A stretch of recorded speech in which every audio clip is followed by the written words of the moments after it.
I'm here to introduce the introducer, but one of the people talking is the introducer, so I have to wait. Welcome all you intrepid people tonight.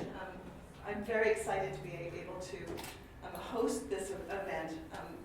And I'm also going to introduce a colleague who will be introducing my colleagues to give the talk tonight. And it's a treat, now that we're part of the library, to be hearing more about the Burney Centre, which is really the heart and soul of the library to a certain extent, and has been one of the pivotal research projects that has been supported by our collections here in ROAAR Books and Special Collections.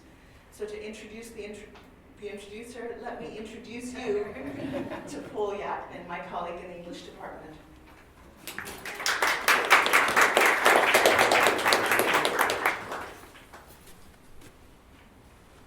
Thank you, Natalie. It's a pleasure to be here on this dangerous night. You are the brave and intrepid.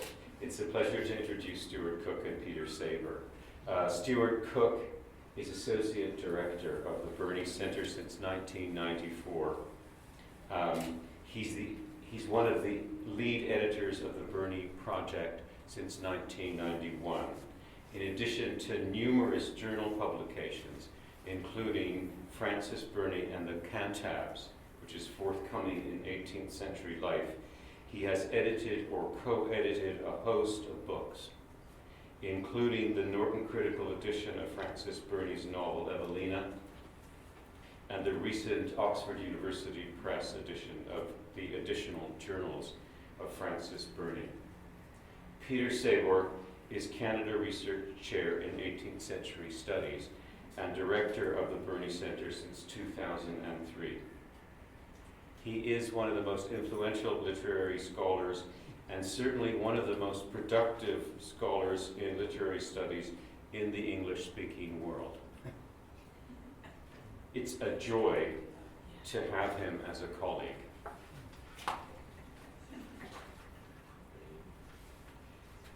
He has published scores of literary essays. He has written, co-written, edited, or co-edited 32 books. Actually, it's more than 32, since a number of the book publications on his CV are multi-volume works, such as the Cambridge University Press edition of the Works and Correspondence of Samuel Richardson. 10 of the 24 projected volumes are already published. His latest book, which I am looking forward to reading, is The Life of Jane Austen, which is under contract with Blackwell. Among the very many honors that he has earned, he is an honorary fellow of Magdalen College, Oxford, and a fellow of the Royal Society of Canada. Stuart Cook and Peter Sabor have taken the Burney Centre and transformed it into one of the great lights in the intellectual world of literary studies in the world, and have made it a magnet for leading-edge literary studies in the 18th century, historical and cultural studies, by scholars of all kinds and at all levels of their careers. Many of them are here tonight. Thanks. I'm looking forward to this.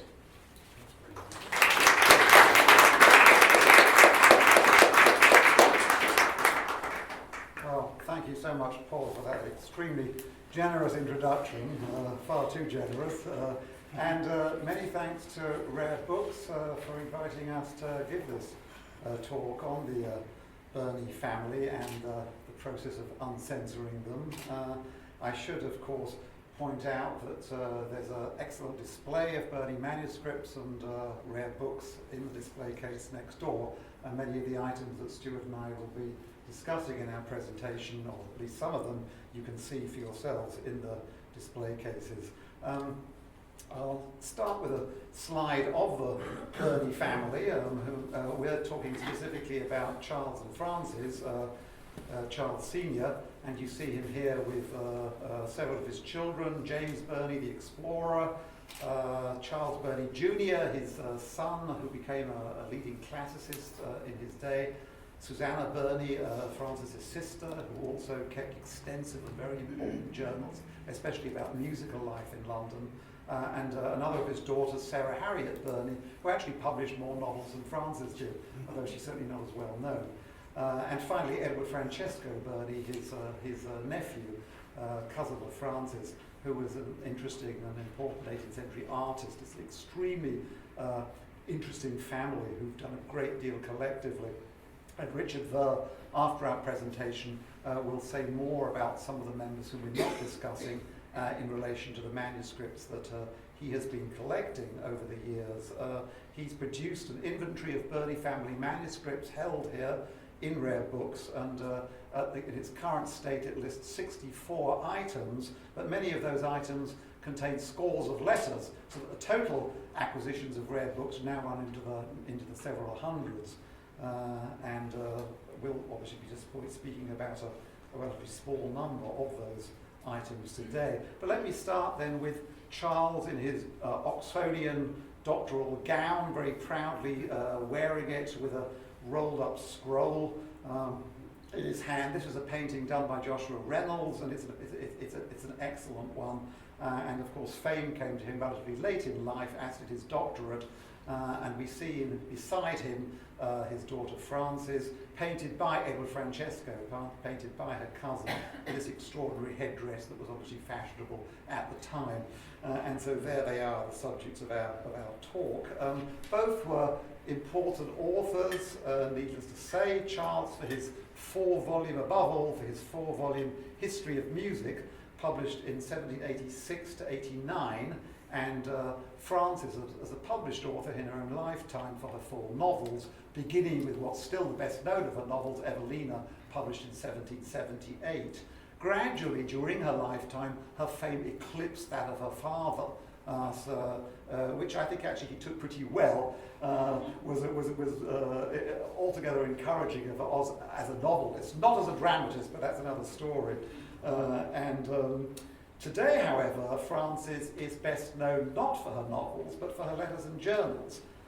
She destroyed her earliest journals, but they survived from March 1768 until her death, which wasn't until 1840. So we have a 72-year run of Burney's manuscripts, journals and letters, running to some 10,000 manuscript pages in all. And so if you ask, why this project has taken us so long, as a partial excuse, there was an awful lot of material to deal with.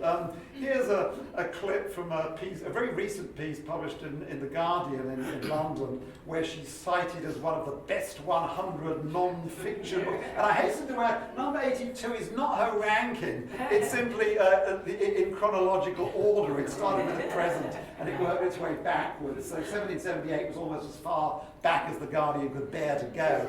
Obviously Dragons began after that, but in any case she's found her way in there. 1778 is a fairly not particularly meaningful date because her letters and journals actually began 10 years before that, but obviously the writer of this Guardian piece wasn't au courant. But one other interesting item in this little piece on her is, it's in the slide itself on the left-hand side here. It's the plaque put up to Burney in Westminster Abbey as recently as 2002, and the author of this piece was aware of that and reproduced that plaque as part of the piece. And of course we have a reproduction here, just outside Rare Books, which some of you might not have noticed, but on your way out perhaps you could take a look at it. It's a rather well done glass reproduction of what was put into the Westminster Abbey window. Interesting, she found herself right next to Oscar Wilde of all people. Strange bedfellows. But she got there first in 2002, and a couple of months later Oscar Wilde arrived as well, as latecomers to Westminster Abbey. Her father Charles and her brother Charles were both already there. They both had memorial plaques in their own time, but of course she, being a woman and all that, was not going to be honoured in Westminster Abbey until much later.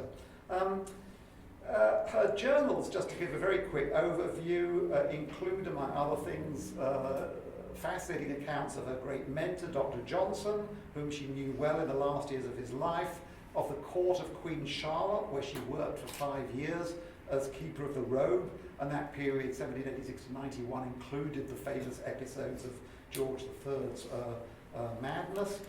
She writes in detail about life under Napoleon, when she's living in France for 10 years, 1802 to 1812, and perhaps best known of all today, because that's the letter that's always reproduced in the Norton Anthology, is her letter on her own mastectomy, which makes very gruesome reading indeed.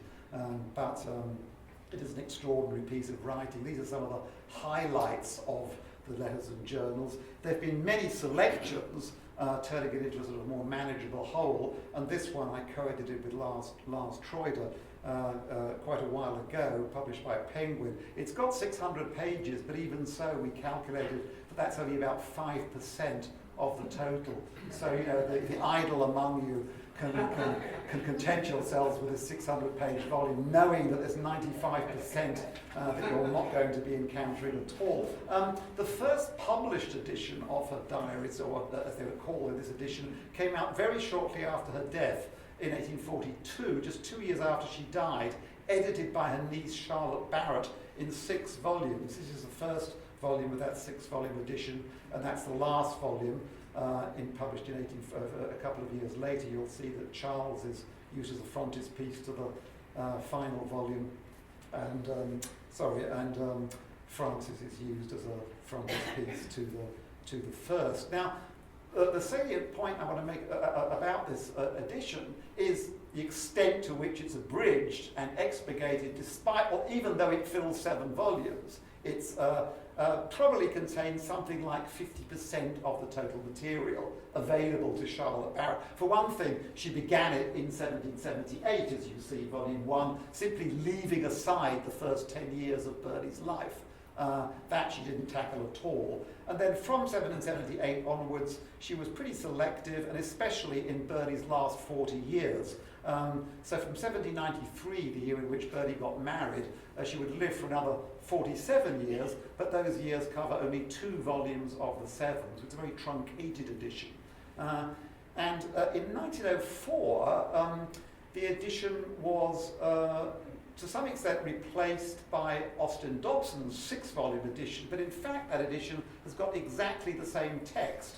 It does have a new introduction, it has some new notes, but Dobson did not change the text in any way. What I'm showing you here is a slide from a copy of Austin Dobson's edition that we have here in Rare Books, one of Richard Ver's many tremendous acquisitions. It's an extraordinary extra illustrated edition running to 24 volumes rather than to 6. So 18 volumes worth of new material put in by a fanatical collector very shortly after Dobson's edition came out. And you can see how he did it. He underlined certain words, like Dr. Johnson in this case, and gave us a print of Dr. Johnson. And he did this all the way through all 6 volumes. And some of the material that he's added is of great interest, including things like holograph letters, which he inserted in the way that wealthy collectors did at that time. So, given the parlous state of first Barrett and then Dobson's editions, at least textually speaking, you can see the impetus for Joyce Hemlow, the heroine of the Burney Centre, to do what she did. Joyce then, who died in 2001 at the age of 95, completed a PhD at Harvard in 1948 on Burney, needless to say, a very, of course, rare thing for a woman scholar to do at the time, to graduate from Harvard with a PhD on an 18th century figure, and then joined the McGill English department, and at once set out with a plan to re-edit Burney's journals and letters in unabridged form, with full explanatory notes and an accurate text. So that's what Joyce set out to do. You can see her here, and beside her we have one of the letters that she was working on, which was at that time already owned by Rare Books. So I should say that although Richard Ver has collected certainly the lion's share of material that we did have some material in Rare Books dating back to pre-Richard Ver, i.e. to the 1950s, when Joyce began her work on this edition. Here's a slide showing Joyce's extraordinary microfilm collection, or at least one reel thereof. What she did was to gather together, she got the 3 major owners of Burney material at the time, which were the Burr Collection in New York, the New York Public Library, the British Library, and the Beinecke Library at Yale, to furnish her, and hence McGill, with several hundred reels of microfilm, which we still have up in the Burney Centre today, and which can still be read in their unwieldy form, but they're an absolute godsend for visiting researchers and for for us working there today, because they give us immediate access to manuscripts held elsewhere. And they include not only those 3 major collections, but scattered letters from all other collections. Joyce was hugely assiduous, and even things that she managed to take owned by private collectors at the time too. So that's sort of the key items that we have in the Burney Centre, the Hemlow microfilm collection. Now Hemlow began her edition, interestingly, in 1791, not in either 1768, where she could have begun, nor in 1778, where Charlotte Barrett began, but in 1791, when Burney left court. And she did so partly, I think, because the earlier period was certainly better known and had been more fully represented in Barrett's edition. Joyce, I think, was also something of a war buff. She was tremendously interested in the Napoleonic years. And that's, in any case, for better or for worse, where she began her edition. Just before Burney would marry, which she did in 1793, to a Frenchman, Alexandre d'Arblay.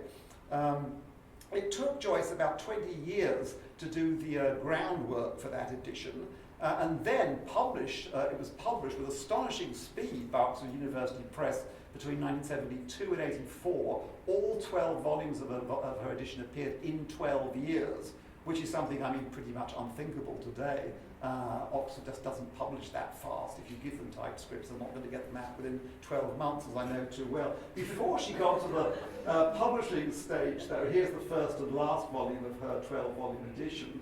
And one thing I should say as well is that as it progressed, as these things do, it got increasingly ambitious. The notes at the foot of the page, which were typically maybe 2 or 3 lines per page in the early volumes, swelled to more like 8 or 10 lines per page or more in the later. Therefore, each volume tends to become fatter than the previous one. And that's something, of course, of which the later editors, including Stuart and myself, have been very mindful. The bar was steadily raised as these volumes progress. We certainly found that process interesting. Now, one thing that Joyce did before publishing these 12 volumes was to mastermind, or at least in conjunction with Althea Douglas, what she called a float-off operation, which is a most interesting process that I shan't talk about because Stuart will, so I shall leave you in suspense as far as the float-off operation goes. She also, though, had to read as far as she could beneath Burney's obliterations, which is something that we're going to be talking about today. And in fact, not just Burney's obliterations, but her niece Charlotte Barrett's obliterations too. And those obliterations, at least the ones that Burney made, involved typically swirling marks over words and over lines, and sometimes over entire pages. Joyce did so primarily with the aid of a large, powerful magnifying glass lit up by a little light bulb that she talks about in one of her pieces on the editorial process. And we like to think that we can use modern technology to do a little more than Joyce was able to do with a trusty magnifying glass. And I want to just give you one quick example of this. And here I'm going to refer to the work of Hilary Havens, one of a large number of research assistants, former research assistants at the Burney Centre, who's now gone on to a university position herself.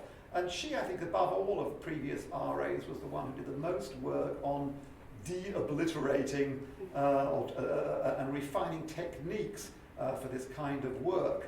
So, I'm going the wrong direction. So I want to show you, first of all, an example. This is from Hilary Havens' work. In this case, it's a manuscript page from one of Burney's novels, Cecilia. And of course, it would be very interesting to know what those obliterated lines had to say. This is not a fair copy of Cecilia, so it's not the novel as published, it's the novel as originally drafted. Now, Hilary got to work with photoshopping techniques. She used not the manuscript itself, which is at the New York Public Library, but our own copy, our own scan of the manuscript. Started tweaking it in various ways with Photoshop and so forth, and I can now show you her results. So there we are. It's kind of magic, isn't it? You could read it perfectly clearly, waving this wand as he advances, etc. I mean, almost the entire page is readily legible. And now, that's its original form. And then we have, this is what Joyce could not do, because of course she didn't have that kind of technology available to her.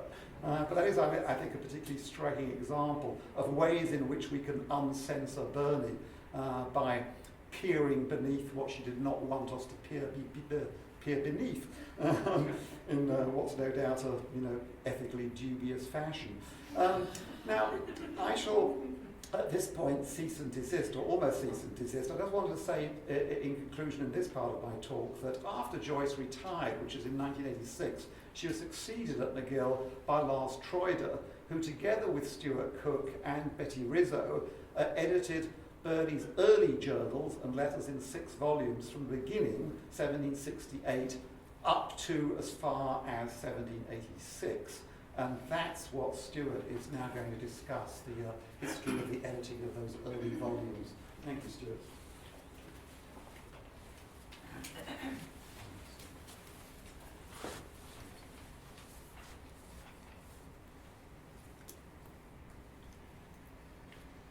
Thanks, Peter.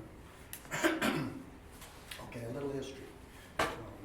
Lars Troider was hired in 1976 as general editor of 2 different series, the early journals and letters of Fanny Burney and the court journals and letters of Fanny Burney. From here on in, though, I shall refer to them as EJL and AJL. Is that loud enough? David, can you hear me? No, maybe I'll turn it just a bit closer. Okay. EJL was supposed to consist of 6 volumes covering the years 1768, when Burney first began her journal addressed to nobody, up to and including the first 6 months of 1786, when she entered the court of George III as Keeper of the Robes to Queen Charlotte, a very sad tale in itself. In 1980, I was one of 2 RAs hired to transcribe volumes 3 to 6, i.e. 1778 to 1786. The material for volumes 1 and 2 had already been transcribed. Joyce Hamlet was still working in what was then called the Burney Room when I started, which makes me, I suppose, the living link between the beginning phase of the project and its final phase. In 1988, I received a postdoc to co-edit Volume 3, after which I co-edited Volume 5 as well. Betty Rizzo of the City College of New York edited Volume 4. Now, Volume 6 did not get edited during Lars's tenure. Became Volume 1 of the additional letters, journals and letters, which I also edited. It's not up there. I'm prejudiced, of course, but I think that the journals... Next slide. Oh, is it time? Yep. Just go forward. All right, if you want. It's not time. Oh, I didn't know it was there. All right. I'm prejudiced, of course, but I think that the journals and letters from 1778 to 1786 are Burney's most interesting. In 1778, she became the famous Miss Burney, almost overnight, upon the anonymous publication of her first novel, Evelina, which she had secretly written and for which she had employed first her brother and then her cousin Edward as go-betweens between herself and the publisher. It really was an overnight sensation, and it catapulted Burney into the limelight, whether she liked it or not. If you've read Evelina, or if you've read Volume 3, you will already know some of the stories about Evelina's reception. The critics unanimously praised it. The statesman Edmund Burke couldn't put it down and stayed up all night to read it. The painter, Sir Joshua Reynolds, offered £50 for the identity of the author. The playwright Richard Brinsley Sheridan thought his author should write a comedy for the stage. And the great con of 18th century letters, Samuel Johnson himself, compared it favorably to the novels of Samuel Richardson and Henry Fielding. Within months, it was considered unfashionable not to have read the book or to have met the 26-year-old author. And if you're wondering how her authorship became known, even though her name did not appear on the title page, the Burney household turned out to be as leaky as Trump's White House. Her sister Susanna told her father, who then told pretty much everyone he knew. Burney's company was sought after by the cream of London society and by blue-stocking hostesses like Elizabeth Montagu and Elizabeth Vesey, and she became close friends with the writer and hostess Hester Thrale and with Samuel Johnson. In some ways, the next few years show Burney as a kind of Evelina herself, learning to make her way amongst the literati in the higher reaches of society. And her fame only continued to grow with the publication of her second novel, Cecilia, in 1782. Now, I'll come back to Burney's story in a few minutes. First, a bit about our methods. We do the usual scholarly edit, setting the text, annotating the people, places, events, and unfamiliar words or familiar words with different meanings, identifying quotations and other allusions. An unusual problem with Burney's letters, though, as Peter has mentioned, is the overscoring of the text, which goes far beyond the typical rewriting that one finds in manuscripts. The manuscripts of EJL are very heavily overscored, and much was destroyed. I went to New York City many times to read the oblids, as we call them, of volumes 3 and 5. I must confess that, like Joyce, I had no fancy techniques or equipment. I used a magnifying glass and lots of patience. But first, I have a couple examples of recovered oblids from volume 5 to give you an idea of what I was up against. There it is. The first is from January 1783, when after a night at the opera, a man tries to commandeer a chair that Burney has hired by offering the chairman more money. He is prevented by doing so by Burney's friend George Cambridge, about whom I will say more later. Now, I'm sure you don't need my help in reading the oblids, but just in case, and to speed things up, I provided a transcription on the other side. The oblids are contained within the red brackets. I'm not sure you can see them. Do you have those things? Yeah. There's one. There and there. It starts just a little bit before the sentence starts. This one up here. They grumbled noisily and said they had been offered a double fare, and but for that gentleman, they would have had it, for they would not have brought me. And then the other part starts like this. She has suffered, talking about Mrs. Thrale, she has suffered, dear me, terribly herself, for in her fright she put down the chair glass and could not draw it up again, and it rained in upon her, therefore on her way home.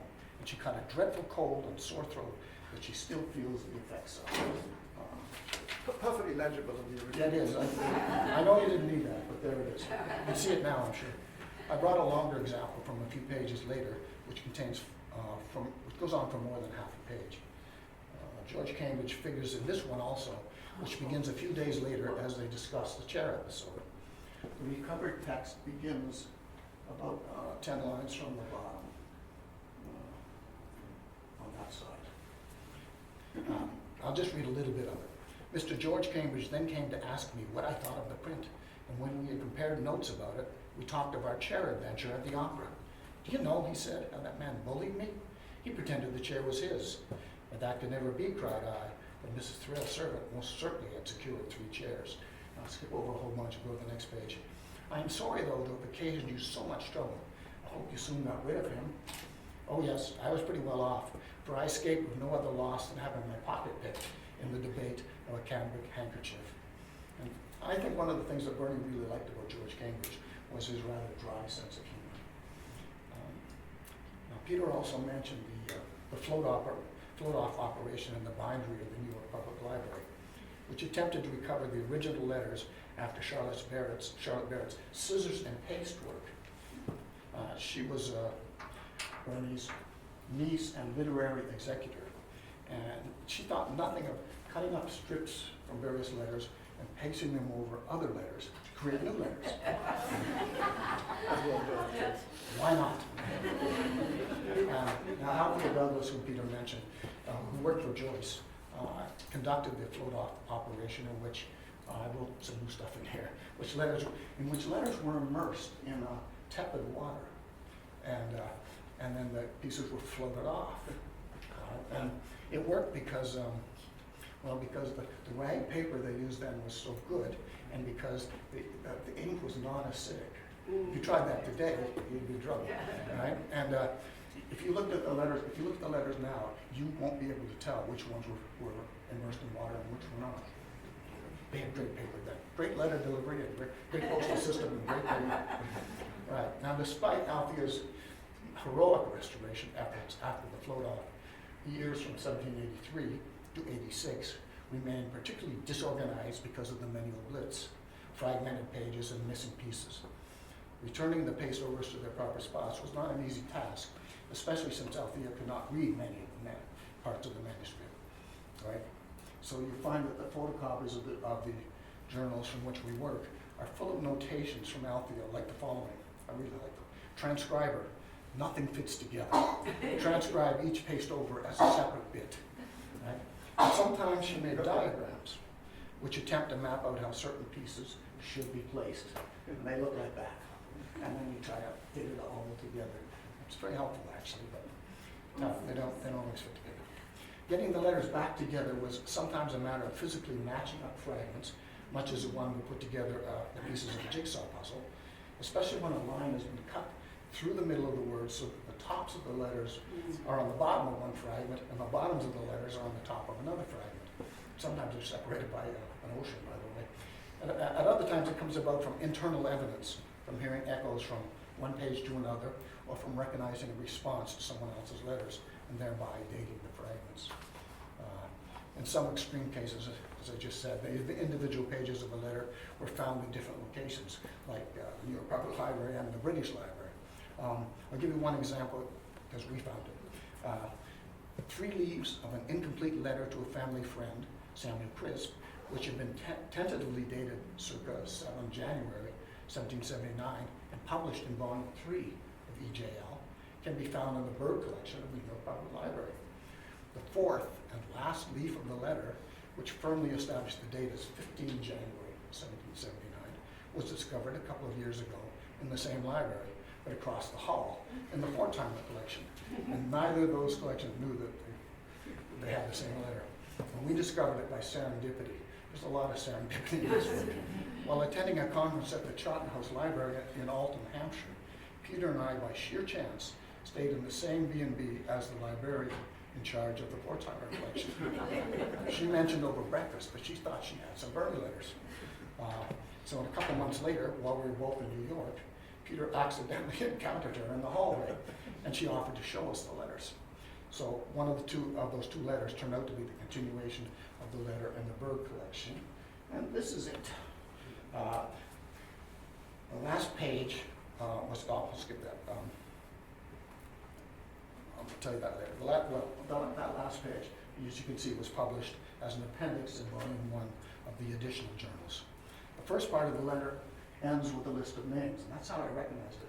You find I write promiscuously and without any respect to persons. Now, of those of whose opinions I have heard something, Mr. Greville, Mrs. Greville, Mr. and Mrs. Crewe, etc. And then if you look, I won't wrote rest of the letter missing. But if you look at the other side, you'll see now in your next, pick out 3 names from the list, and I will particularize what I have heard and met with from them. And I kind of remembered that list, and there it was. So what lay behind the censoring of the journals and letters? She often omitted what she considered trivial or uninteresting material. Sometimes there was criticism of people still living, so she didn't want that published. And sometimes there were family scandals, which she didn't want also published. I had some, but I'm going to skip them. I won't tell you. I'll tell you about one of the letters. Not for now. Not right now. I'll return to the story of Burney and George Cambridge. The years 1784 to 86, i.e. the years comprising AJL 1, should have been good years for the famous Miss Burney. But there are a lot of reasons why not. But the most important reason is her relationship with the Reverend George Cambridge.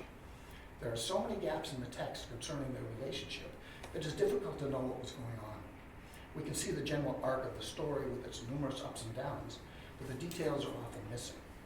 What started off as a very promising relationship at the end of 1782 turns into a roller coaster ride that goes completely off the rails by 1786, when Burney was offered a position as Keeper of the Robes to Queen Charlotte, a job she did not actually want, and which she saw quite rightly as a life sentence. Burney endured 3 years of embarrassment and doubt as all of their friends and acquaintances assumed that a proposal was imminent, but none was forthcoming. There are no lists to show you, unfortunately, but there are just gaps in the text as the relationship waxes and wanes. It's on, it's off, it's on, it's off, but we never quite know why. The details aren't there. All we know is that George Cambridge doesn't speak, but neither does he go away, completely breaking the rules of courtship. And the story does not end happily, as St. George fails to rescue the fair maiden from the wicked queen. Looking back, Burney sums up her relationship with the Cambridge family, especially George. Here it is. The father I so truly love and so highly feel myself first in favor with. The sister, long next to this very brother, that's George, has seemed almost to hang upon me in the sadness of her widowed heart. And the brother himself, once so high in my best estimation, and always in my solid good opinion, for worth, honor, religion, morals, and domestic virtues, has a coldness of heart which could never accord with happiness and me. Spoiler alert, happiness comes a few years later, but not with George. And I got one more thing. There's only one letter from EJL in the rare book, and it's this one. That's really nice, actually. It's a 4-page quarto, you can see, in a nice book, in a very nice book. In the catalog, it's described as autographed letter signed to Mrs. Thrale, September 1779. Now, McGill acquired it from Mrs. Vincent Astor when she died at the young age of 105. We had already published the letter in volume 3 of EJL while Mrs. Astor still owned it. There it is. Anyway, in it, Burney discusses an election which took place in the fall of 1780, which places the letter a year later than was originally thought, as does mention of the return of Captain Cook's ships from his third voyage to the Pacific with her brother, James Burney, aboard. This internal evidence plus the postmark enabled Betty Rizzo, the editor, to date it more specifically as mailed on the 9th of September, 1780, not 1779. Peter's turn. Stuart. Yeah, I mean, one thing that happens as the volumes are published is that letters in private hands do change ownership, as is the case here. And in fact, the next one is another example. The Hester Maria Thrale at the time was at Bowood House in England. It's now at Harvard University. And one of our last volumes, we have a list of letters that have moved locations since their original publication, which almost all, of course, letters in private hands, since normally, at least, libraries hang on to their copies, fortunately. So I'm going to move the story forward into my own arrival at McGill, much later than Stuart's. I only came in 2002 with a Canada Research Chair, which has funded the centre since I arrived in 2003 and enabled me, above all, to hire a whole a long series of outstanding research assistants to whom Stuart and I are both extremely grateful, and without them we would certainly be far further behind in our work than we are. The first task that obviously needed to be undertaken was the missing link, i.e. the court journals. Stuart had been working on the early journals, Joyce Hemlock started in 1791. There was still that 5-year period, which doesn't sound that much, except that Burney was particularly prolific during those 5 years. She didn't have too much else to do. You know, she was stuck at Windsor. She wasn't seeing people in London as she would have much rather been doing. And in the evenings, the long evenings at Windsor Castle, there she was, scribble, scribble, scribble. And that means there's a huge amount of material to work with, and in fact 6 volumes worth of material. So the court journals of Burney, which I can show here, volume 1 came out, which I edited myself. The next volume was edited by Stuart, and we're now up to volume 5, edited by Geoffrey Sill. There's only one volume still to come, and that's at the press, that's at Oxford University Press now, and it will be published next year, and that will be the very last final volume of the entire 25-volume series. And we're not going to talk about the court journals now. We've decided the whole story is too unhappy. We're going to be more cheerful because it's really, as Stuart has said, these were not by any means the best 5 years of Burney's life, but certainly among her worst. So what remained after the court journals was really one final volume, additional journals and letters Vol. 2, which would be a companion, will be a companion to Joyce's 12 volumes. It contains 140 letters, exactly 140 letters, not in Joyce, not in Hemlow, for various reasons. Many of them simply turned up after she completed her work. In some cases, she knew about the letter but wasn't given permission to publish them. That's especially true of a whole series of very interesting letters exchanged between Burney and her friend Queenie Thrale, Hester Thrale's daughter, nicknamed Queenie because of her queenly manner by Dr. Johnson. And those letters, as Joyce knew perfectly well, were at Bowood, but she did not have permission to publish them. The reason you saw them in the early journals is by that point the Marquis of Lansdowne had sold them to an American collector, Mary Hyde, and therefore they could be published now. And then eventually, after Mary Hyde's death, they went to Harvard. Just one other point about the additional journals and letters. Here are the page proofs, just to prove that it actually, well, they're not really proving it exists, but at least you can see the title page and a stack of paper beneath it up in my office. It's currently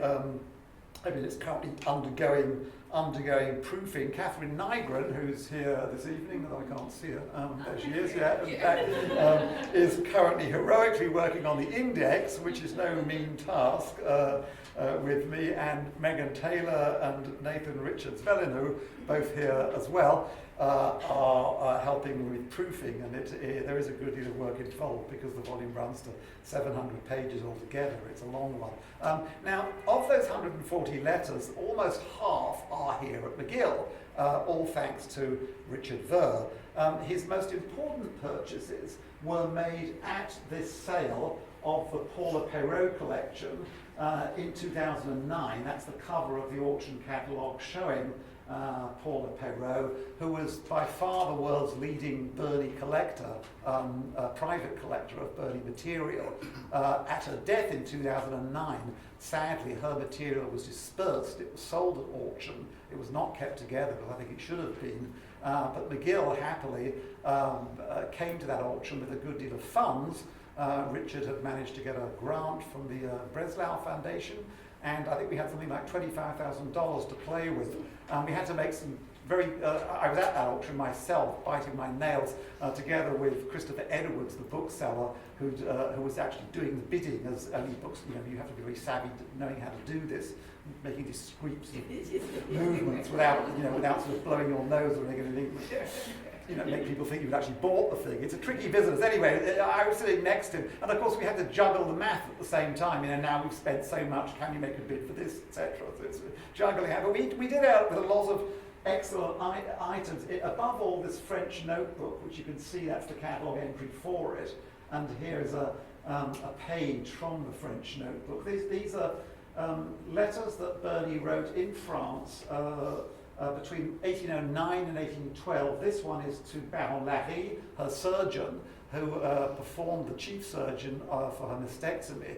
And it's an entirely unknown letter because it's in this French letter book that no scholars have had access to because it had been in private hands until McGill bought it. But all of the letters in that letter book, and there are 40 of them altogether, will be published in AGL2, forthcoming this summer, so Oxford University Press claims. Now, some of these letters are delightfully easy to read, and this is one, and you can see Alexandre D'Arblay's, her husband's, corrections at the foot of the page, but they're not all as pleasant as that, and here's a much messier one. So in other words, she used this letter book not only to make fair copies, but also to try out letters, and then rewrite them, obviously, when they were sent off to her correspondence. Interestingly, we don't have any examples of the letters as sent to the post, although that's not surprising given that they were sent to the post in the Napoleonic years, and this was not exactly a good time to be hanging on to materials. So sadly, I've not yet succeeded in finding any of these letters as sent, but we do have the letters as drafted by Burney in the letter book. And the one to Larry is, I think, particularly, there are other interesting letters in that book, but it's particularly important in showing that she kept up this friendship with her surgeon.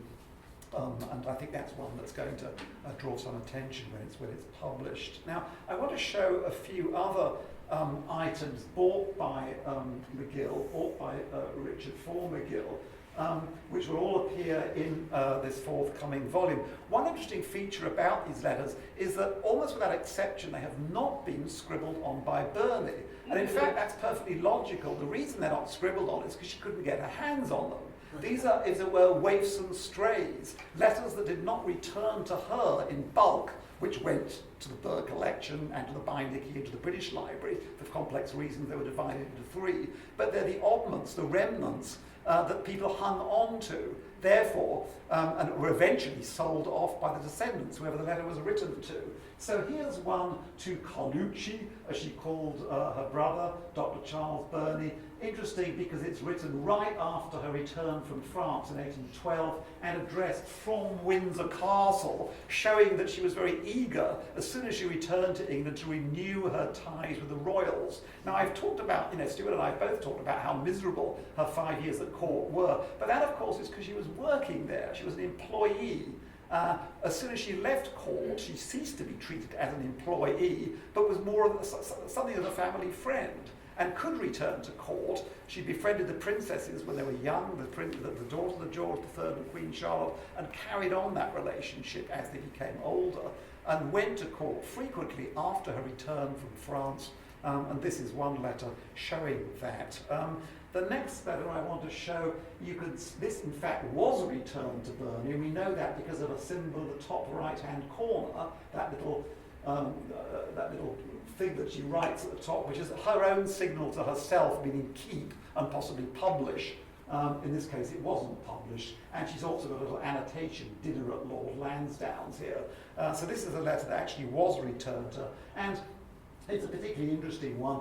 The second page here, everybody takes, she's talking to her father, everybody talks of your portrait at Sir Joshua's exhibition, and concurs in saying it is one of the best backwaiters of English masters ever painted. Now, Sir Joshua's exhibition is an exhibition of paintings by Reynolds, held in that year. And of course, Burney went, needless to say, too. The daughter went to that exhibition. Poor Charles Sr. could not go to the exhibition because he was now in his late 80s and was in no condition to go. But Frances certainly saw it and encouraged him in his great old age by telling him that your painting is on display. And it is indeed a particularly good one. It's the one I showed at the beginning of the talk.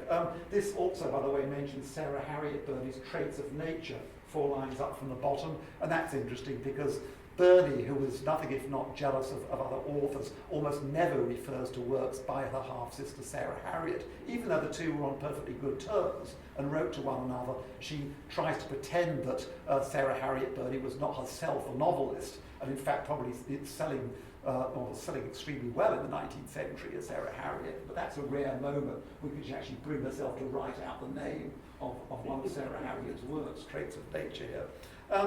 The next one I want to show, all of these of course were rare books, is a rather delicate letter to Charles Parr Burney. Now that's the son of Charles Jr., the son of her brother, her nephew Charles Parr, and therefore the cousin of her son Alexander. Now interestingly, although they're the same generation, Charles Parr Burney was teaching Alexander at Greenwich School at this point. He's several years older, and he was a youthful schoolmaster who'd been employed, of course, by his father, who was the headmaster of the school.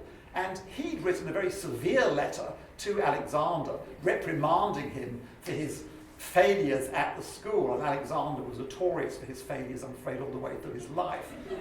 And therefore, Frances, who was, by the way, a classical helicopter mother, if nothing else, finds herself in the delicate position of writing to her son's school teacher, who is also her nephew. And this is how it begins. 1,000 thanks to you, dear Charles, for all your kind care, instructions, injunctions, and counsels to my Alexander.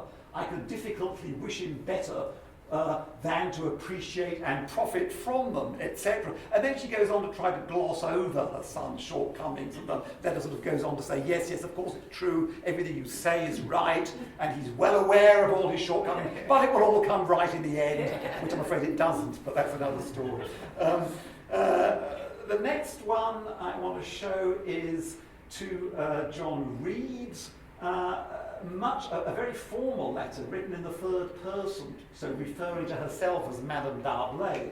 Madame D'Arblay, she doesn't know John Reeves, she hasn't met him personally. Madame D'Arblay cannot resist the pleasure of taking into her own hands the pen of thanks to Mr. Reeves. Very, very stiff. But in fact, it's an important letter, because Mr. Reeves held the position of Superintendent of Aliens, and therefore had some power to send out letters from London to France and to receive them from France. So to some extent he could act as a conduit between herself and her husband, Alexandre, who at this time was separated from her, still in France.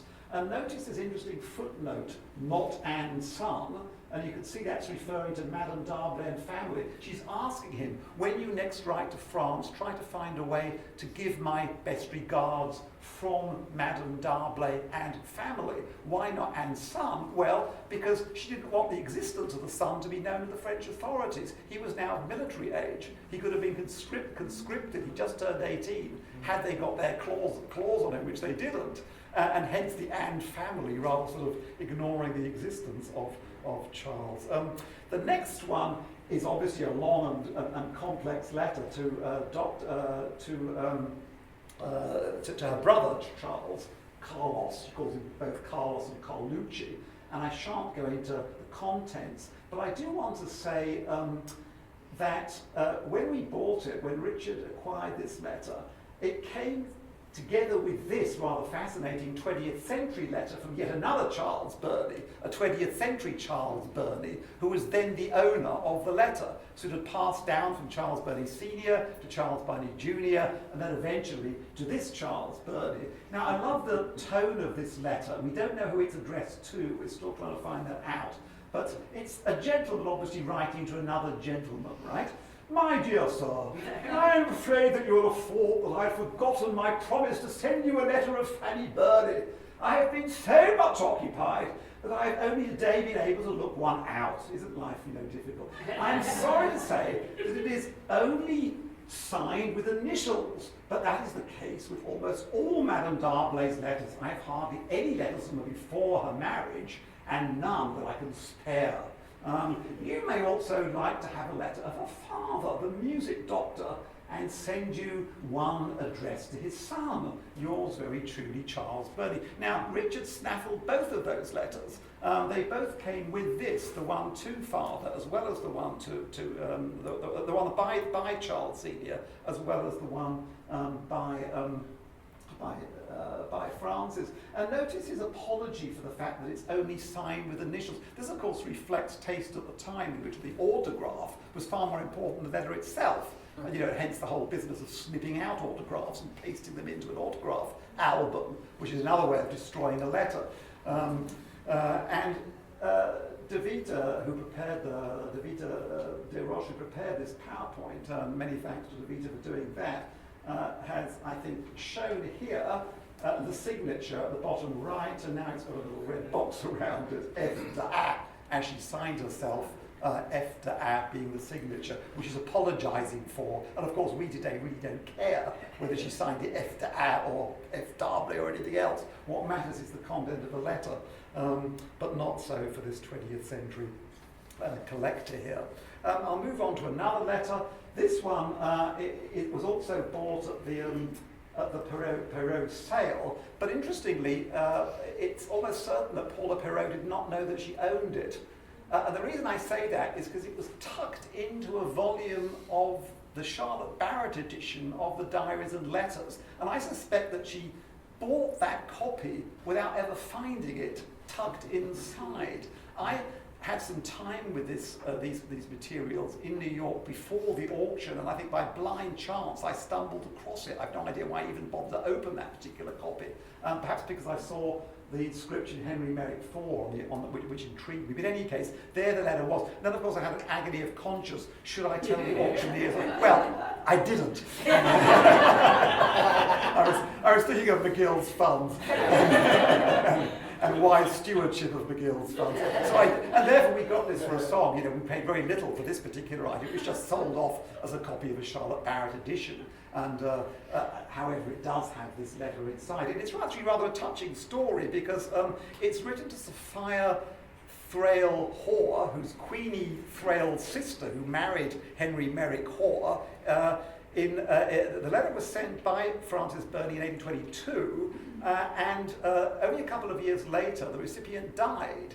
Now, her husband, her widow, obviously hung on to it because it was from Frances Burney. And then when the volumes, the Barrett edition was published 20 years later in 1842, he tucked the volume inside, and that's where it stayed until it was sold in New York in 2009.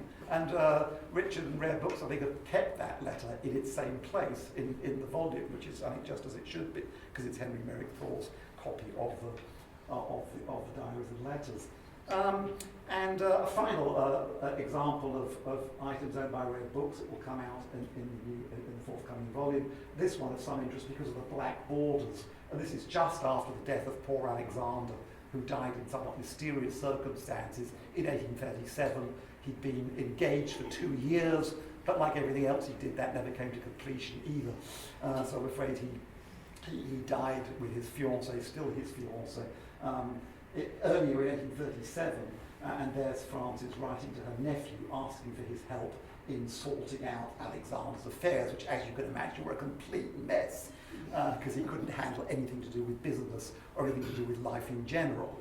And its black edged borders, I think, of some interest. And of course, poor Frances herself at this point is in her mid-80s and quite incapable of dealing with her own son's messes, but is hoping that her nephew, his former schoolmaster, will be able to do so.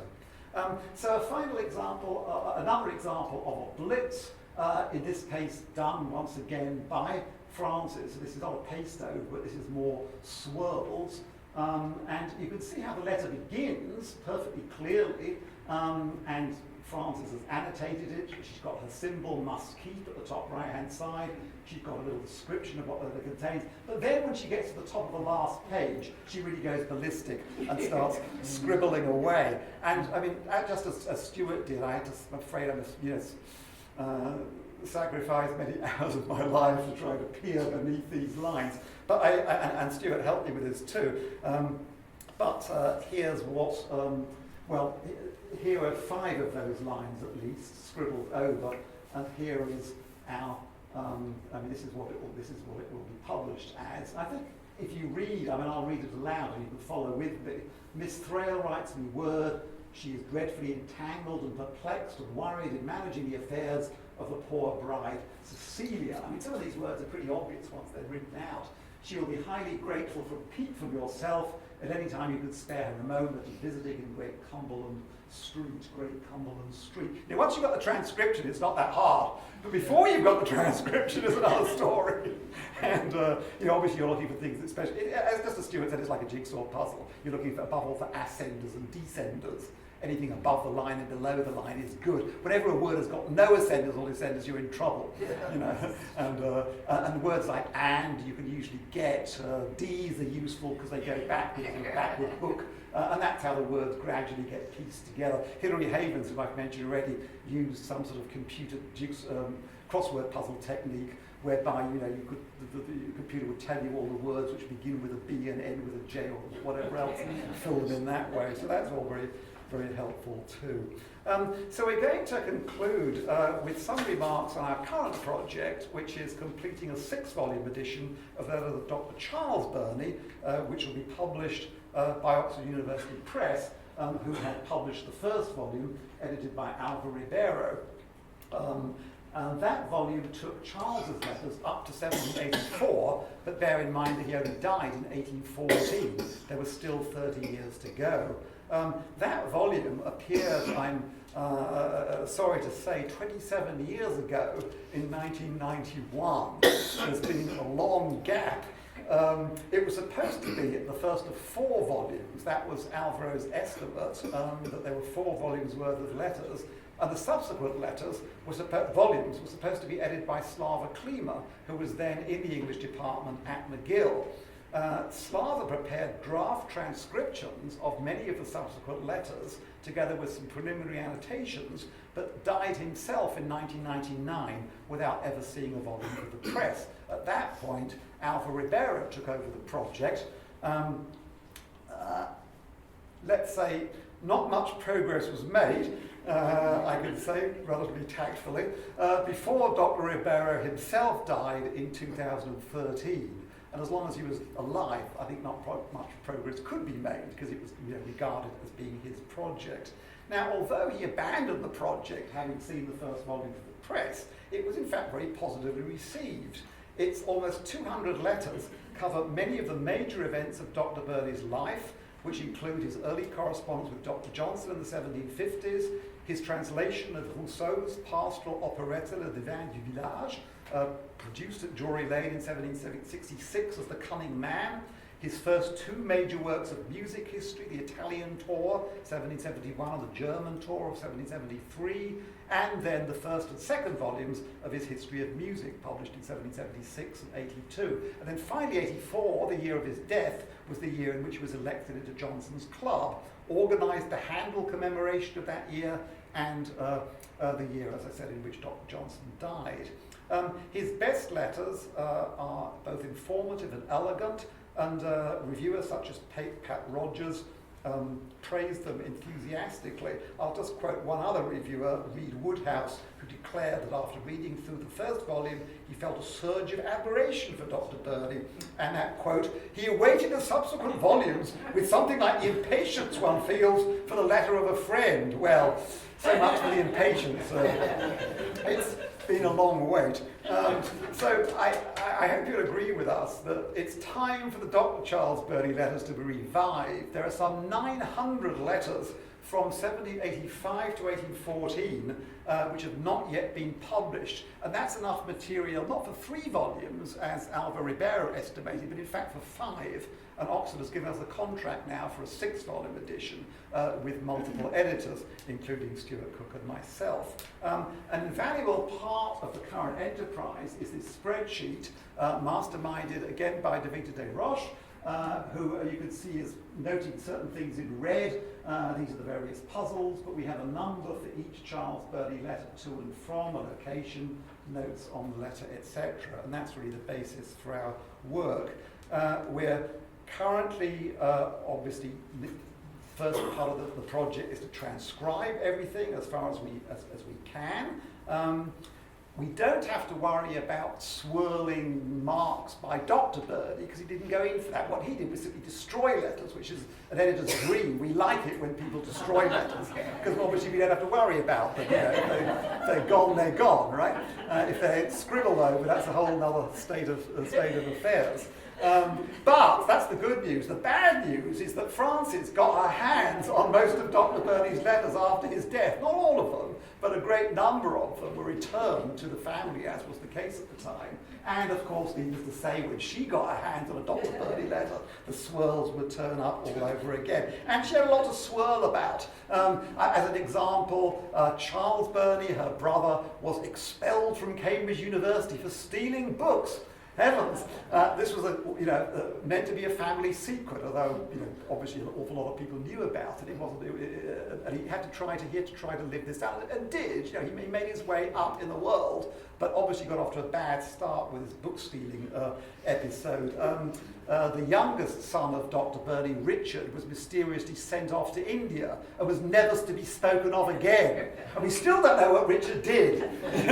We speculate, but we don't know why poor Richard was sent away, never to return in Dr. Burney's lifetime.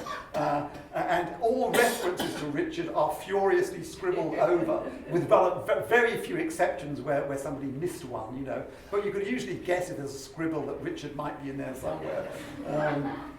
And we can give you some examples quickly because I know we're running short of time. This is actually happily not, but this was published by Alvaro in volume 1, so we don't have to worry about it. But it's a particularly nasty one. And there is his transcription of, and this of course is once again Frances.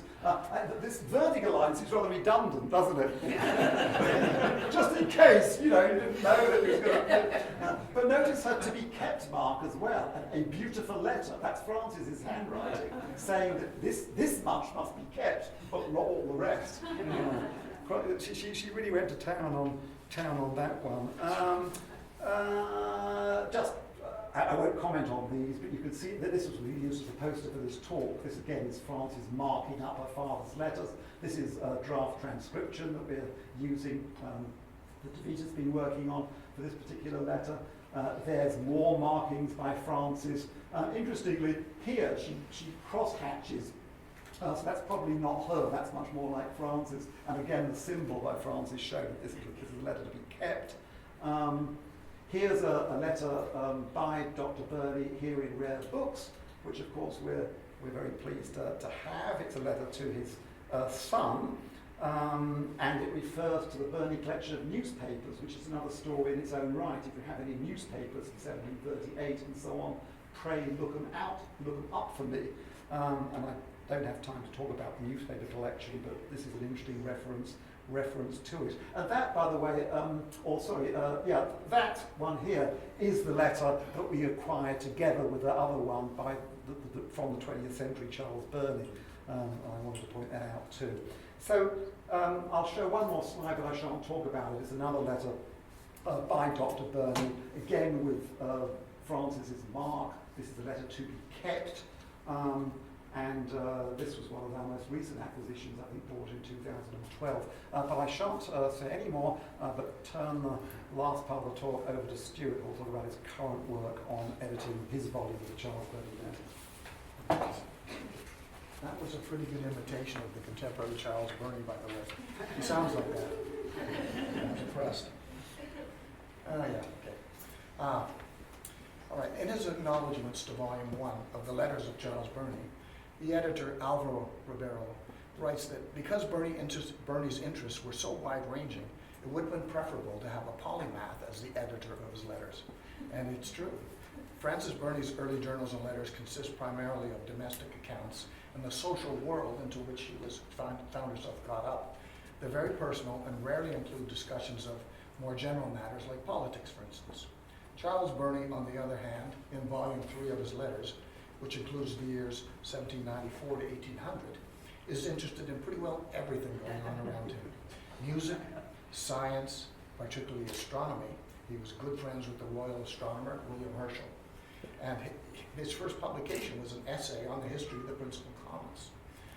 Parliamentary debates. He hobnobbed with William Pitt, the Prime Minister, and other senior statesmen like the Duke of Devonshire.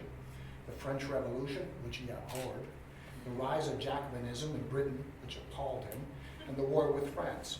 Sometimes it feels as if he mentions every single battle that was fought in that war.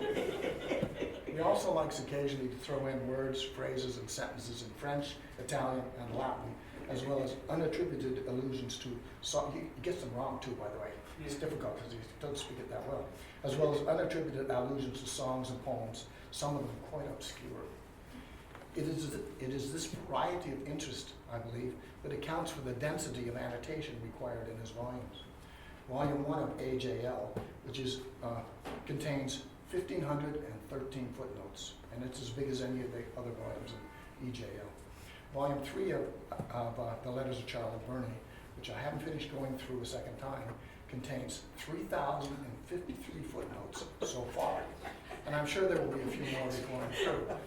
And I hope that will be by this summer, by the way. It's important to realize that despite his enormous learning, Charles Burney was self-taught. He was not born into the upper classes. He did not attend a public school, and he did not attend university. He attended school at Shrewsbury and Chester, and was apprenticed at the age of 18 to the composer Thomas Arne of Rule Britannia fame. And he then worked as a music teacher, church organist, and composer for the theater. One should keep in mind that Burney was a very hard-working man who pursued his scholarship at night after long days of teaching performing, etc. As he points out himself, he found time to write, quote, by drawing deeply from my sinking fund, sleep. Man didn't get a lot of sleep. It was by means of the publications that Peter mentioned, the Italian tour and the German tour, and the history of music, that Burney transformed himself into a man of letters. His writing earned him fame and introduction into intellectual and social circles, far above what he could have expected as a mere musician. His writing and his charm, that is. Burney had a knack for friendship. He was, to paraphrase Dr. Johnson, a very clovable man. In fact, as Peter pointed out, in 1784, he was elected to the club founded by Dr. Johnson, which prided itself on good conversation. And indeed, his letters read that way. As he puts it, quote, all letters to friends should be a supplement to their last conversation. I've got more about that, but I'm going to skip it because Peter talked a long time. By 1794, the year in which Volume 3 begins and in which Burney turns 68, he had begun to slow down from the furious pace of writing, teaching, and socializing that he had been forced to maintain for years. They were still very productive years, however, by most people's standards. During them, he wrote dozens of reviews for the Monthly Review and musical articles for Risa's Cyclopedia. And in 1796, he published his final book on Pietro Metastasio, that's it, the Italian poet and librettist.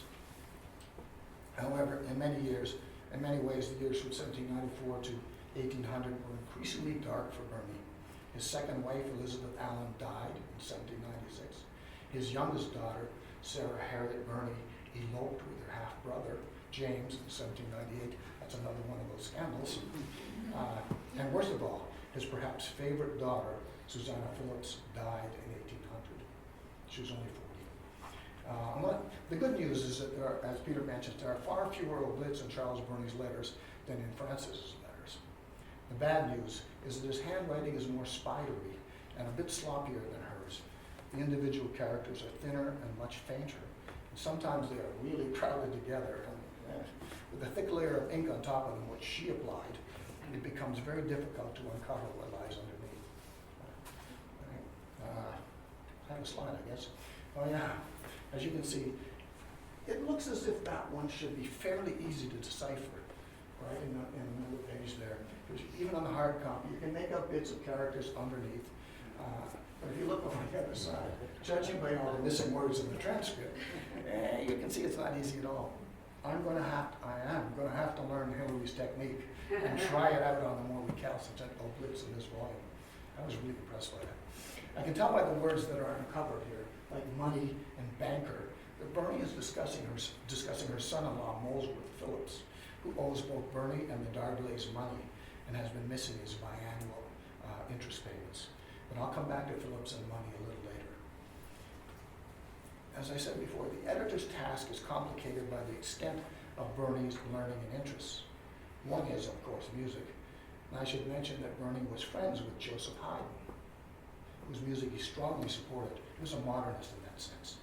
In 1799, Haydn wrote to Burney asking him to gather subscriptions for his new work, The Creation, which Burney did very enthusiastically. Oh, I'm sorry, I'm getting away from it. It's just the announcement for closing of the library, so if you just ignore it and then. I thought it was a heckler. This is a letter to Burney's publisher, yeah. Gentlemen, I'll just read the first one. Gentlemen, I am obliged to you for informing me that Dr. Haydn's books, for which I have procured subscribers, are at length arrived. I shall want 87 copies. Now, Haydn's printed subscription list for The Creation contains 399 names, 132 of which are English. And of those, Burney collected 87 names, or 66% of the English subscribers. He is a very good friend to have if you're a musician. Politically, Burney was a Tory, a staunch supporter of the monarchy, and utterly opposed to any change in the status quo. I'll show you this one. His opinion in this letter to his friend Richard Cox should give you some idea of his conservatism and his pessimism as to the state of the world. The people mentioned, Robert Watt, Thomas Hardy, not the novelist, Jeremiah Joyce, and John Thelwall were all radical reformers, advocating extension of the franchise to the working classes. Burney was no Democrat, and this letter might shock you a little. I'm going to read a bit from the front. Political affairs, I can't read that, have gone so ill lately and appeared so hopeless in perspective that I felt a repugnance to the introduction of my triste contenance, even on paper, into your cheerful mansion. Nothing indeed has now happened to shorten my face, but the quiet execution of Master Watt. The fate of Horn-Tooke and Company, I wait for, they're on trial. I wait for with some degree of anxiety. Not that I am so bloody-minded as to wish all to share the fate of Watt, but a few of them I do sincerely wish hanged, in mercy to many thousands, that the want of courage to make an example of a few may tender more intrepid, whatever it says, in Jacobinical exertions against everything that can render the life of rational creatures desirable. Okay, so he was no Democrat. I mean, he got worse as he got older, too. What? Probably got worse as he got older. Oh yeah, he's old now. He wasn't quite that reactionary as a younger man. He's almost as old as us. However, I don't want you to think that all his letters are as serious as the ones I've read. Many of them are very lighthearted, like the following to his daughter Charlotte, who was considered the punster of the family. You've got to keep that in mind. This is it.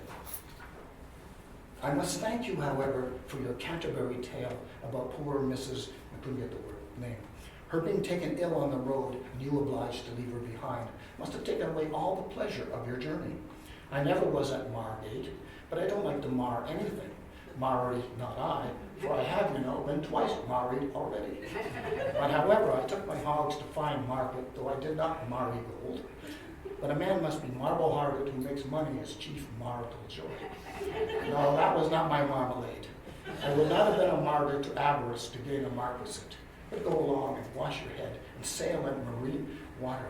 And don't marvel at my breaking off abruptly, but consider my hurry. And don't look upon this as a letter of marque. In retaliation for the pungency of your jokes, a punny wit should be punishable by law. A punching of rum is a good thing, and you see that I am no puntioner. God bless you, my dear Charlotte. All right. Okay, so I like that one. And Burney also included poems once in a while in his letters. Right? And this one here is a poetic apology to his French son-in-law for disparaging remarks he had written about French music. He didn't think much of French music. It considers Italian, English, German, and French music, and is far too long to include. But here's the ending. When we critics become, then our greatest delight is the laurels to blight, and the errors disclose of those who compose, and to raise up a storm against those who perform. But now 'tis high time to relieve you from rhyme, so adieu, mon cher fils. May your love never cease for the wife of your breast, and as for the rest, dear sir, you are sure while life shall endure of regard and affection, confirmed by reflection from him who now signs these pitiful lines. Charles Burney. Okay, he's no Alexander Pope. But his occasional poems are always clever and very entertaining. I should also mention that after his wife's death, he worked his way through his grief by writing a poem about the history of astronomy, beginning with the Greeks and continuing chronologically through 12 volumes to conclude with the discoveries of William Herschel. And throughout the process, he spent a considerable amount of time visiting Herschel, who was the royal astronomer, and reading the poem to him as a means of checking its facts. He wrote 12 volumes, but he didn't publish it, and it has disappeared.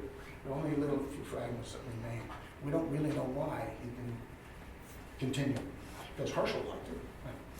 I promised earlier that I'd get back to Molesworth Phillips and money. Right?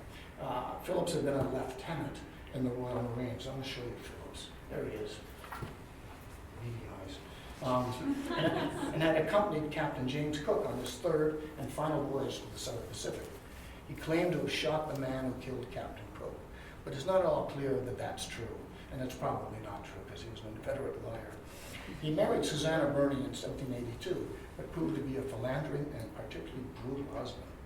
In 1796, he dragged Susanna and their children off to a farmhouse in Belcotton in Northern Ireland, where she remained neglected and declining in health for the next 4 years. Despite many appeals by the Burneys to return her to England, he refused until January 1800, when even he could no longer ignore her illness. Sailing from Dublin, they landed at Parkgate in Cheshire on the 30th of December, 1799. In the meantime, because of some confusion over the boat's destination, Charles Burney Jr. traveled to Holyhead in Wales to fetch her. By the time Charles made it to Parkgate on January the 1st, she was in lodgings and was, as he put it, sadly reduced and enfeebled and unable to travel. On January 6th, he wrote a letter to his father explaining that Susanna had died that morning, a letter that Charles Burney Sr. did not receive until after he'd written one to his son with a postscript to Susanna. And this is, I'll just read the postscript, it's at the bottom. God bless you, my ever dear Susie. All our tribe are impatient to embrace you, but to indulge our feeling, do not, I charge you, put our own to the test by too much great exertions. Love to the whole patriarchal party. I am too much hurried this morning to say more than addio and bon viaggio. It's pretty much a textbook example of dramatic irony. Right? I found the contrast between Burney's joy at the expected return of his beloved daughter and the fact of his death very touching. In fact, all the letters in this little period of about 6 or 7 days are very touching. I actually had to get up and walk around a couple times as I was doing them, editing them. And I have one more letter to show you. It's heavily obliterated, but it contains another passage about Phillips's death, which he continued to ignore. It was written on the 27th and 28th of May, 1800, after Susanna's death. And although much of it I haven't yet uncovered, I'm quite pleased to have gotten the last sentences of the obit. Okay, that's it there. And now here's, you okay with that? I don't think so, here it is. There's a lot missing, but what I really want you to see is right there, the last 2 lines before the last paragraph, where he says that Burney is very discreet, very reluctant to say anything bad about anyone, and he reveals in it his true feelings about Phillips. Quote, I do not think he seems the best and most considerate of fathers, vile swindler, liar, and hypocrite. I was thrilled when that phrase came in the focus. Such are the small victories and joys of scholarly editing. Okay, we have one last slide, which Peter put in there. And here we have Charles and Frances in their youth. Bring us full circle here. The drawing of Charles, by the way, is much less known than the original portrait by Reynolds that we saw earlier. Right? And thus concludes our presentation.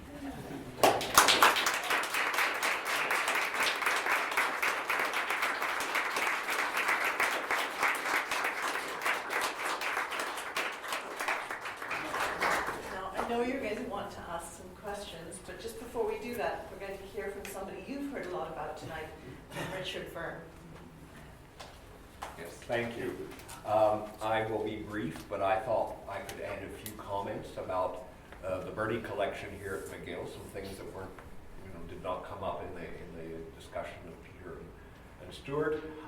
And one of the things is it's a comprehensive print collection. For example, with the novel Evelina, I'm sure we don't have every single edition that has ever come out, but we certainly have an awful lot of them.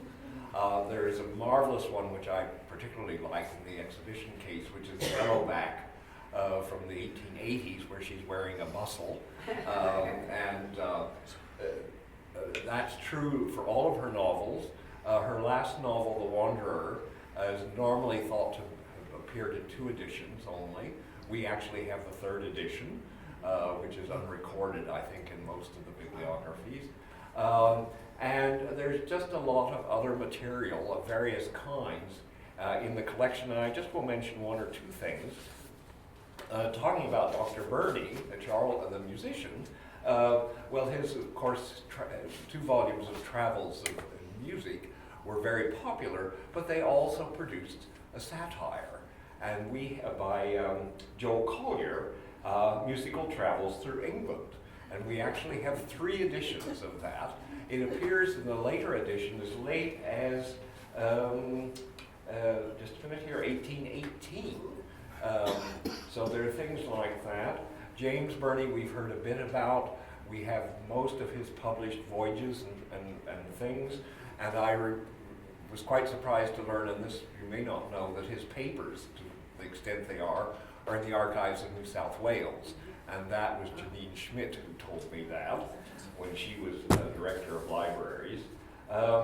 Sarah Harriott, well, we do have Traits of Nature in a number of editions, and also French translation.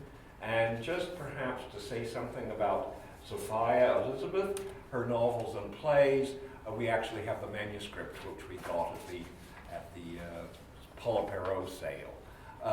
So it's quite, I haven't actually counted all of this stuff, perhaps I should, but I think with the manuscript material, which we have, it's really been bits and pieces that have turned up over the past, well, almost 10 years now, and the print material, this is supplements and complements what the Burney Centre has been doing so well for so many years.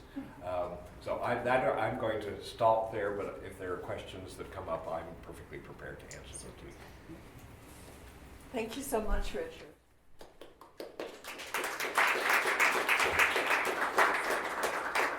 Are there some burning questions in the audience? Wendy. Yeah. So, as someone who works on 20th century people, people don't have this habit of returning letters, which would make my life much simpler, the things that I'm doing on an artist in the 1970s. I'm interested in this idea that people returned letters and then edited the returned letters. And obviously it wasn't just in the Burney family. This was a thing that people did. Yeah, I mean, it's a good question. The two parts aren't necessarily linked. There certainly was a convention for returning letters. It was considered almost the right thing to do. If you had a stash of letters from somebody who died and you thought that his or her heirs might prize those letters, that their father or mother's letters, you would send them back, with a ribbon and a note and so forth. But that, of course, didn't necessarily lead to publication. In other words, you didn't just send them back because you thought that this person was important enough to have his or her letters published. You simply sent them back because that was considered the right thing to do. However, having said that, it's also true that an awful lot of people didn't do that. For the same reason they would, because it's human nature. Some people couldn't be bothered. Some people wanted to keep them for themselves. And it could even involve a crisis of conscience. If you had letters from somebody famous, i.e. Frances Burney or Dr. Burney, would you return them knowing that that was the expected thing to do? Or would you say, well, I'm really happy to have this letter, I'm damned if I'm going to return it? And people asked that kind of question, I think, at the time. Does that seem? Yeah, no, that's true. Right. It's only the people who expected to publish their letters that would go to the trouble of editing them in any way. I mean, I would have kept them, because I'm an immoral kind of person, and I would have just wanted to keep that up, I would have wanted the family to get it back. I would have been afraid that they might start scribbling over it. You were the person who didn't tell the auctioneer. Yeah, exactly.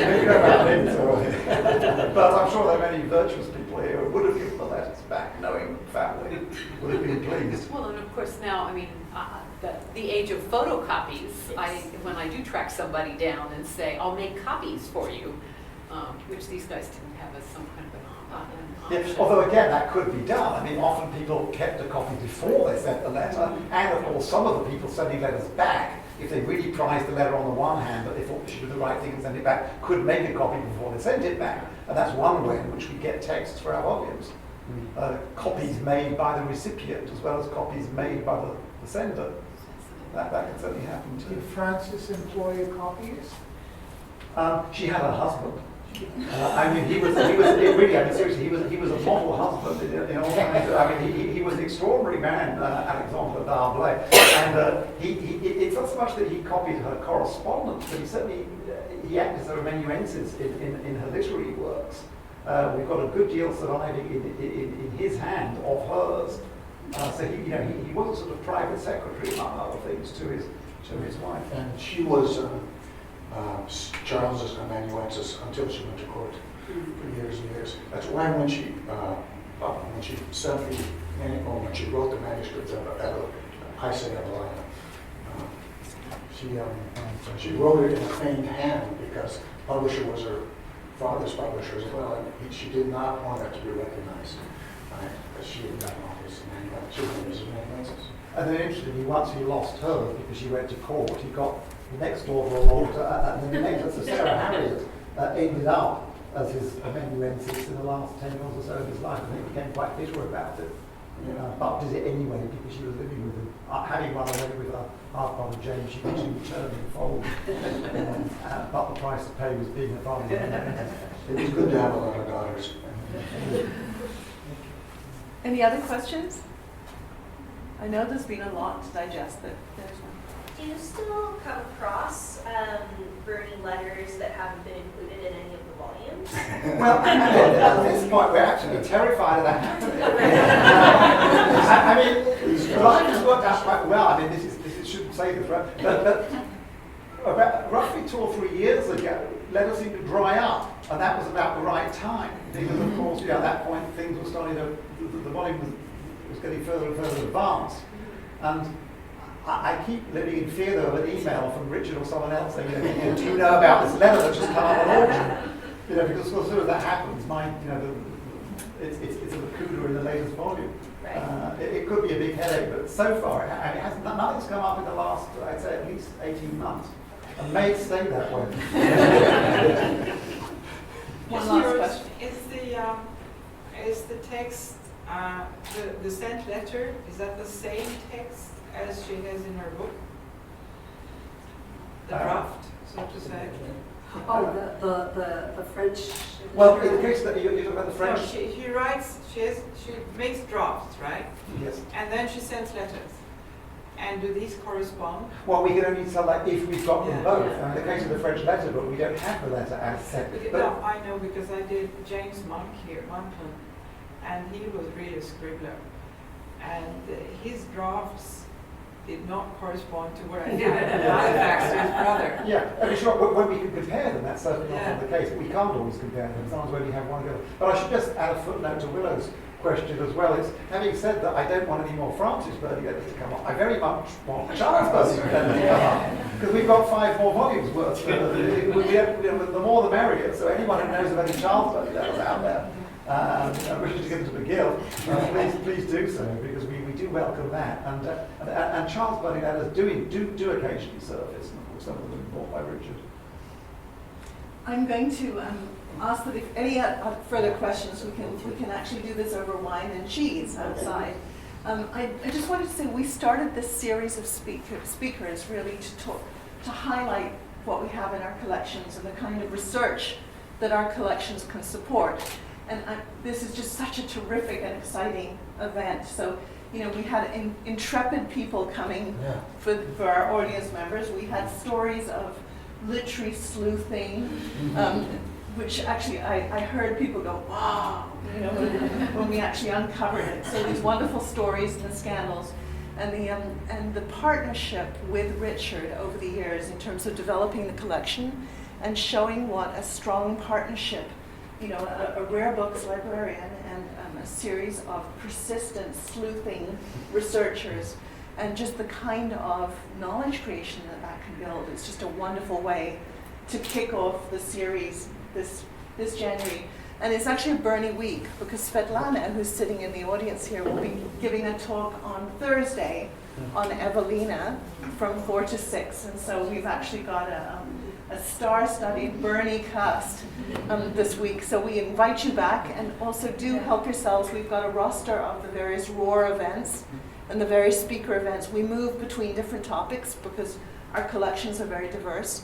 So perhaps they won't all appeal to you, but do take a peek and see what's coming up, and spread the word about the speaker series, and enjoy the refreshments. And thank you so much